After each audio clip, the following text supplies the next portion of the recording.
Hello there, it's Dr. Tony, your board certified physician, certified executive coach, who is here to give you a hard time yet again about things you inbox me all the time or it comes up in a coaching session. So I want to give you some insight because it seems like maybe you're in your own way. I will ask you a question. Would you let a drunk driver drive you home? The answer is probably not.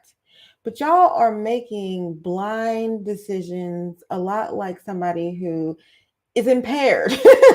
You're thinking, you're in your own way. And I wanted to bring this to the table because there's been several studies that show that men will apply to a job even if they only meet 50, 60% of the qualifications of the job.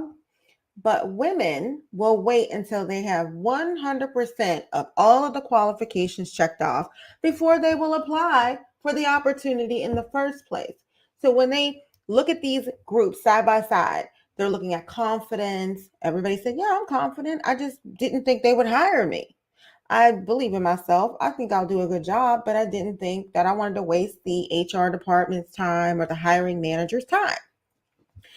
Do y'all realize that the conditioning that we've had for years and the bias in the workplace has made us believe that we shouldn't step forward unless every box is ticked? This good girl problem goes deep. So we could have talked about imposter, but I want to tell you a lot of women that I work with do not have a problem with confidence. They just follow the rules and the check boxes so much that they're not throwing their hat in the ring. And I want to make sure that you understand that we were taught never to fail and to be perfect. And this is getting in the way of all the things you want. I remember reading an autobiography of Sarah Blakely, who, she's a billionaire now, who owns Spanx, or at least did at one time. She was the founder.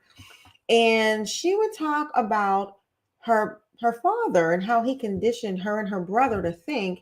So every day they would have that family time after school, and he would say, okay, what did you fail at today? And they would have to report. They would have to say, oh, I fell off my bike, or oh, I didn't get a perfect score in the spelling bee, whatever the case was.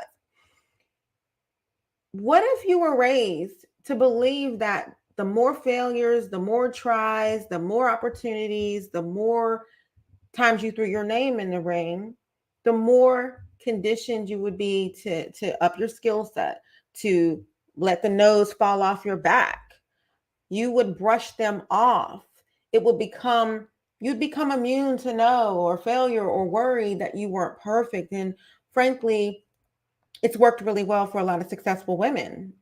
Failure is just information, it's not a judgment on who you are. And women have been relegated to the back seat for so long that as we're heading into Women's History Month, I'm just going to remind you that you're the only person that knows what you really want. You're the only person with the vision for your life.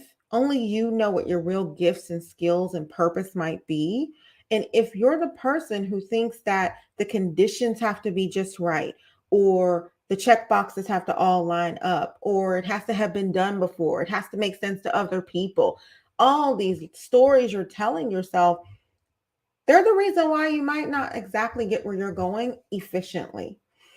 If we were to change our questions to, what did you try today? What did you learn today?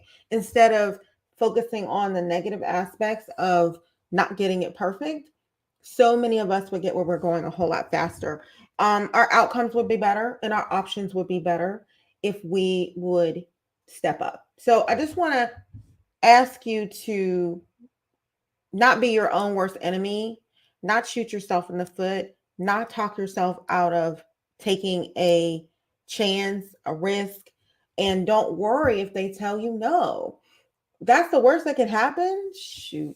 I was reading some story about, Rihanna, of course, has been in the news lately, and they were saying she has this tattoo that, it's just, it's never failure. It's just more information for me, right? That was the quote, right? Something like that. But she's trying things and a billionaire as a result. Shoot, I'll take that any day. I just want you to stop focusing on acceptance, other people's feelings, trying to get recognition in places that never wanted you there in the first place. Take your experience, package it up beautifully, and be confident offering it to the world in the right places. And you don't know if you never send it. You don't know if you never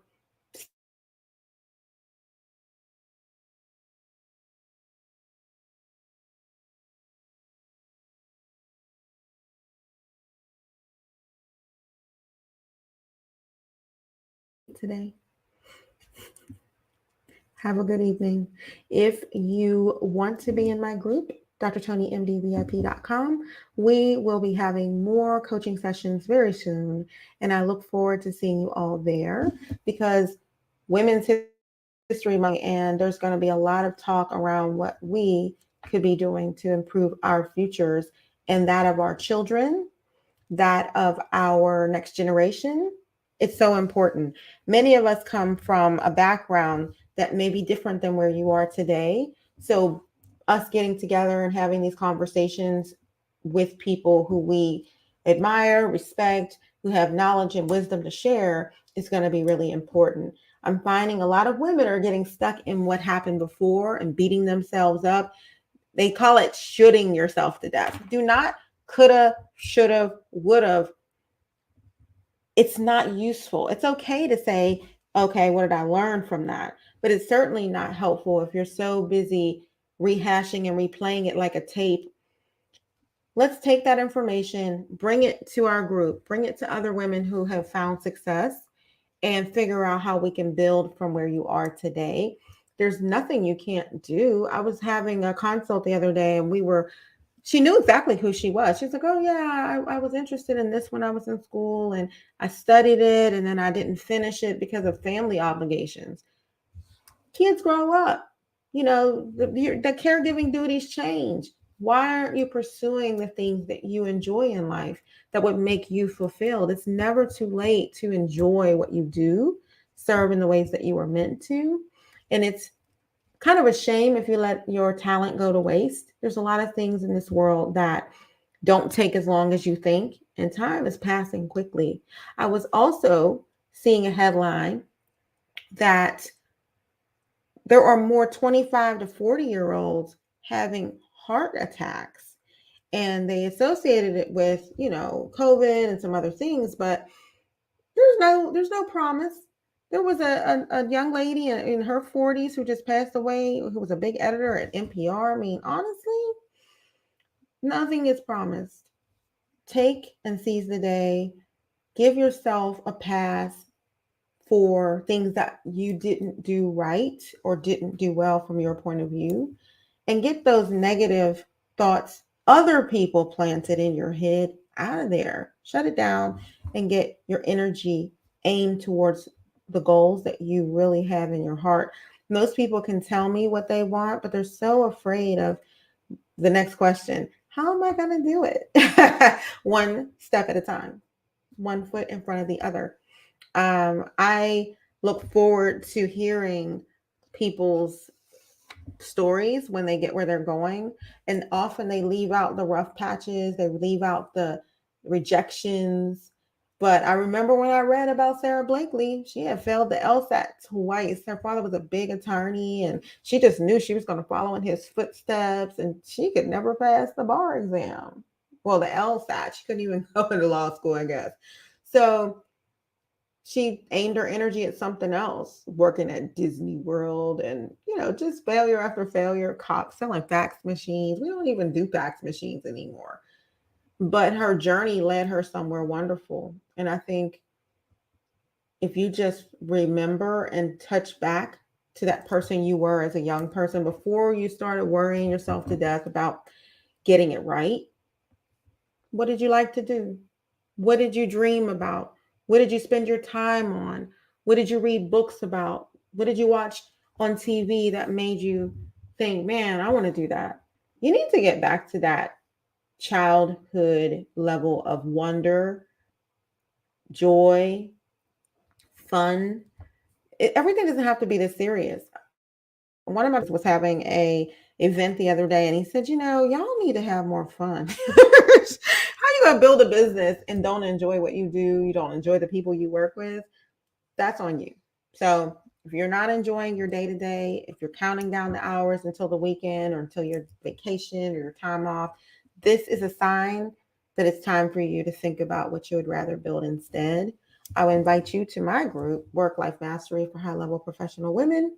This is the stuff we'll be talking about going forward. And if you have any questions in particular, I'd be happy to field them, even if it's just a recording, so that you can get those engines firing on all cylinders and make the life you want.